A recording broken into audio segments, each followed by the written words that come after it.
Yan. Dito kasi mga nakakulong dati yung ating ibang mga alaga. Kaya lang, siyempre, nawala na. Ngayon, sinape na lang natin dito. Sinape lang ni Joel yung mga pabo natin dito para dun sa... Kasi sa kalsada, laging merong dun.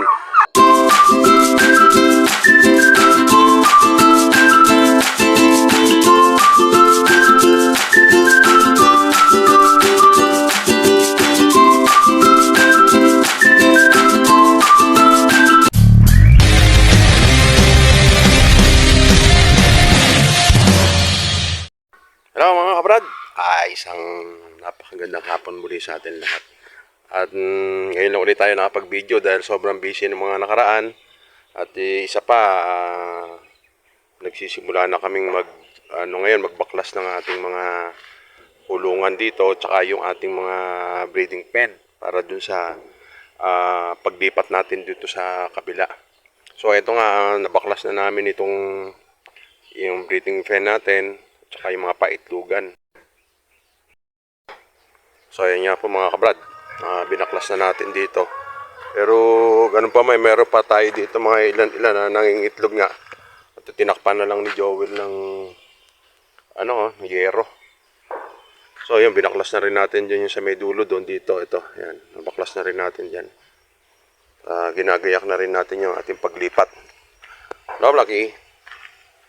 Tapos ito yung ating mga gamit. Ayan, ito, mga yero. Tapos ito namang net. Ito naman magagamit natin ito mga kabrad doon.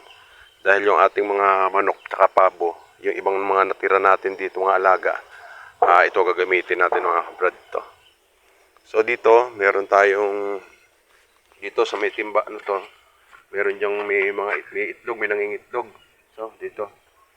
Yan, kaya lang ngayon nga, dahil tinanggalan natin, sabi ko nga kay Joel, unti-unti na akong baklasin. Tapos ang susunod namin babaklasin ito. Tsaka yun, yung breeding pen natin na yan. Malalapit tayo at doon sa ating lilipatan doon, nakakasigurado tayo na mas maganda at mas maluwag yung ating area. Hindi ko mga nga rito, ito, tubig. Ayan o, tubig pa doon sa ilalim ng Tapos ito naman mga kabrad yung ating gagawing inahin, ating inan pala yung rooster natin ng ating mga panibagong alaga. Ayan, yung crossbreed natin na ayan, ito yung palahi natin mga kabrad na yung Rhode Island tatay. Tapos yung kanyang ang ating inahin dyan, yung ating Plymouth Rock, ay yung ating Plymouth. Yan. So yan yung ating gagawin nating rooster. So may mga ilan pa tayo dito mga natitirang mga alaga.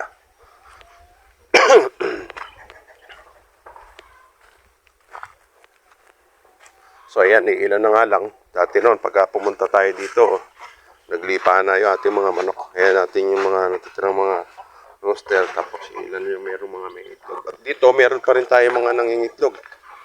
Ayan mga kabrad, makapansin nyo, ayan. Mahalimim na yata. Ito yung mga Rhode Island natin. Ayan. So ngayon pag nakalipat na tayo doon, maiaayos na talaga sila natin ng nasa tamang pwesto. Tapos yung atin namang inahin na ito nga pinakinukondisyon natin. Ito yung ating Plymouth. Ayan. Ito, kasarado kasi yan. Yan yung nanay nung lalaki na nandun. Yung sa may tinuro natin ng una. Yun doon. Ayan. So, ilan na lang ating mga alagang manok dito mga kabrad. Pero sabi ko nga, madaling magparami. Ang kailangan lang natin maipwesto natin ng maayos. So dito naman sa ating mga native mga kabrad, yung ating crossbreed na si Tisay, ito nung nakaraan, naglalandi na to, kaya lang yung kanyang pag-hit, alanganin pang siyang AAI dahil sa January pa lang to magkakaroon ng magkakaedad siya ng 7 months. Kasi sa ngayon 6 pa lang siya, kaya hit na hit to mga kabrad. Minsan ayaw kumain ng Madre de Agua dahil yun nga, pagka ganyan yung hit na hit yung ating gagawing inahin. Hindi siya kumbaga walang ganang kumain. Ang gusto niya, barako. So, ito naman yung ating gagawin barako mga kabrad. Malaki na rin, si Bruno. Ayan. Ito mga kabrad, ang breed nito, 50-50 na rin yung ating breed rito. Kaya yung ating mga susunod na mga palahi, mas malalaki na. Ito yung mga natira sa atin doon sa mga alaga natin na naubos, na nagkasakit. So, ito yung ibig sabihin, ito yung matitibay natin mga alaga. Ayan. Ito, may ilan nila pa tayo natitira mga manok dito. Ayan. Tapos yung ating mga Madre de Agua, ang Laguna mga kabrad.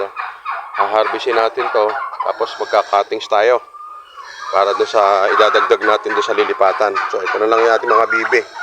Meron tayo mga 6 pa rito. Tapos yung ating mga pabo, ayan, inalagay muna natin dito dahil si Joel meron akong pina-extrahan na may wini-welding, kaya ikinulong muna namin to kasi baka masagasaan. Lumalabas kasi ng kalsada to. Ito yung mga pabo natin. So ito naman natin, ito sa isa sa pinakamatibay nating inahing native. Yung natira din natin, itong si Brown. Ito naman si Brown, ano na to mga kabrad? Malaki na tiyan na ito. Yan, kung mapapansin nyo, iba na yung hugis ng kanyang tiyan. Mga isa o dalawat kalahating buwan, mga anak na to. Yan.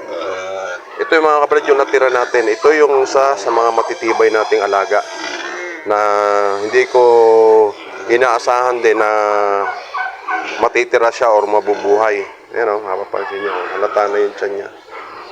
Ito yung mga kabrad in-AI natin, kaya yung magiging kalalabasan nitong ating si Brown, 50-50 na, 50% yung native at 50% yung ating imported o yung white. So ayan, ito kasi si Brown mga kabrad, napakaganda niyang mag-akay. Ang kung mga anak to mga kabrad, siyam, 10, yung isa, ganon. Kaya lang yung daddy niya 10 lang. Kaya yung siya mga anak ng 8, okay na, tsaka siyam. Tapos yun, lahat mga buhay mga kabrad yun pagka ito yung nagdadala ng akay. Sa katunayan yan, yung kanyang mga anak, yung nakaraan natin na inawat, malalaki-laki na rin sila. Yan yung mga natira na hindi ko inaasahan din na mabubuhay. So ito mga kabrad, ito yung anak ni Brown. Pero yung tatlo dito, hindi niya anak yan. Siyam lang yung sa kanya dito. Siyam lang. Yung tatlo, yun yung mga tatlong mga natira dun sa mga isang akayan. Pero yung ibang niyang mga kapatid na wala na. Na kasakit. Ayun niya. So ito, meron din tayo rito na ibinukod na pabo. Kasi lagi sila nag-aaway. Ito. Ang pabo natin mga kabrad, marami tayong pararamihin yan. Sa mga paglipat natin doon. Tapos ito mga kabrad, yan yung mga nakikita niyo mga yero na yan. Lahat yan, dadali natin doon. Kaya wala na tayong problema doon mga kabrad sa paglipat natin dahil kompleto na tayo ng mga materyales na gagamitin natin na unti-unti nating ipunin. So ito naman yung ating Rhode Island, yan. Ito yung pure Rhode Island natin na ang naging anak niya. Bali dalawa mga kabrad yung naging anak niyan na lalaki. Ito sa Plymouth, binukod rin natin yan. Napakalaking lahi niyan mga kabrad. Kaya yung mga susunod nating mga alaga na manok, mas malalaki na. Cross na siya sa Rhode Island at saka yung Plymouth natin.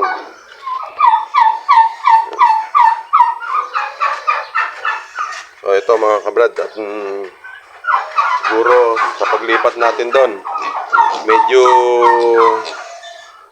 maiaayos na natin kahit pa paano.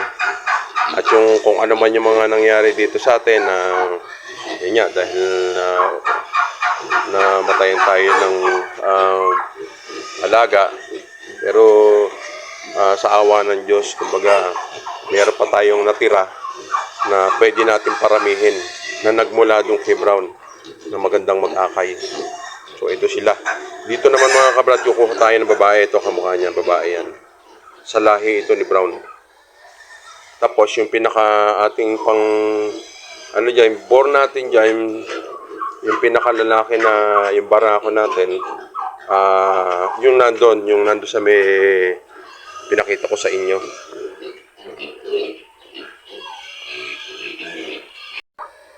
Yan. Dito kasi mga nakakulong dati yung ating ibang mga alaga. Kaya lang, siyempre, nawala na. Ngayon, sinape na lang natin dito. Sinape lang ni Joel yung mga pabo natin dito para dun sa... Kasi sa kalsada, laging merong dun. Maraming sasakyan. Kaya, meron na kami nasagasaan na pabo. Sayang. Tapos yung bibi. So, ito, may bibi rin tayo. Dito naman mga kabrad, ang bibi natin, ilan lang, 6 lang. Pero dati, napakarami. Pero sabi ko nga, mas madali magparami dahil kabisado na natin kung paano gagawin natin. Ang importante lang, maging safe yung kanilang mga kulungan at yung kanilang mga range area. Maganda, maayos. So ito mga kabrad. Ito naman mga kabrad, yung mga manok na ito, yan, yun yung gagawin natin inahin dyan. Yan, ito. Kahit pa paano, siguro at least meron mga tayo 10 inahin at meron tayong rooster na kahit mga 2 o 3, okay na yun. Madali magparami. Tapos ito mga kabrad, sa susunod na ano natin ito, puputulin natin yan, sasagad natin, ikakatings natin lahat yan para marami tayong ano, yung pananim na Madre de Agua dun sa ating lugar.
So ayun nga mga kabrad.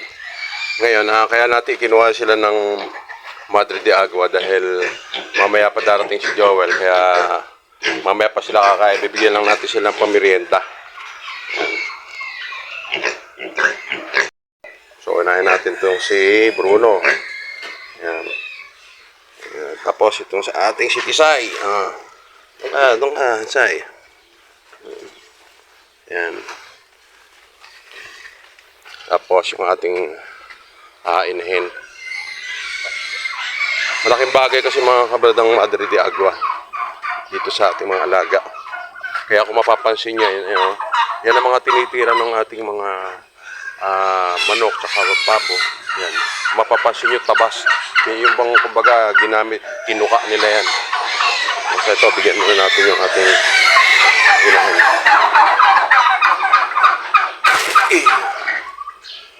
Si Brown.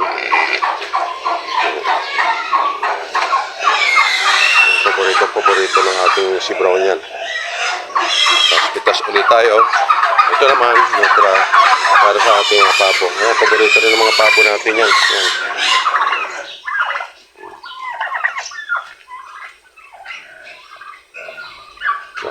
Pitas muna tayo ulit para doon sa mga maliliit natin. Ito mga kabrad kasi lalo na pagka malamig ang panahon o tag-ulan, ang Madre de Agua napakabilis dumami. Kaya tabas lang tayo ng tabas, putol lang tayo ng putol. Pero hindi naman natin piniperment to. Dahil ito naman ready to eat na nila to.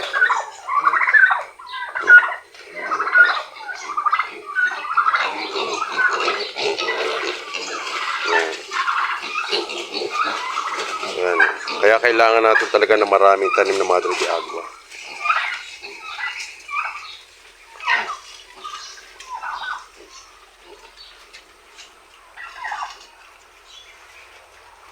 Ang gustong-gusto talaga ng mga kabrad talaga ang Madre de Agua.